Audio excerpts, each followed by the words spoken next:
নমস্কার বন্ধুরা, আজ একটি দুর্দান্ত স্বাদের রেসিপি নিয়ে চলে এসেছি। বন্ধুরা, আমাদের তো চাষ হয় না, আপনারা জানেন।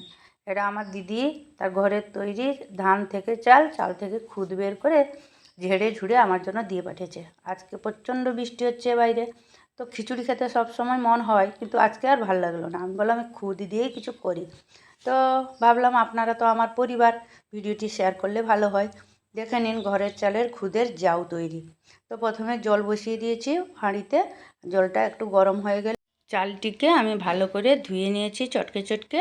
আর কাঁকড়গুলো আগে থেকে বেছে দিয়েছিলাম।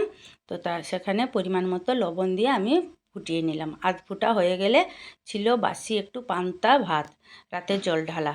শ্বশুর মশাই বলছিলেন যে একটু বাসি পান্তা দিয়ে করো, তো ওই পান্তা ভাতটাও দিয়ে দিয়েছিলাম। এবং ঘরে তো নারকেলের অভাব নেই, তাই আমি বেশি পরিমাণ একটু নারকেল কুড়িয়ে দিয়ে দিয়েছি।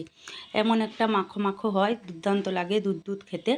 তো আমি এটা পরিবেশন করছি। দেখুন গরম গরম কত সুন্দর, সঙ্গে রয়েছে আলু মাখাটি আমি দুই ধরনের করেছি। একটা আলু, তাতে নুন, সরষের তেল, কাঁচা পেঁয়াজ, কাঁচা লঙ্কা দিয়ে মেখেছি। আর একটি বড়ি, শুকনো লঙ্কা ভেজে গুঁড়ো করে কাঁচা সর্ষের তেল দিয়ে মেখে করেছি।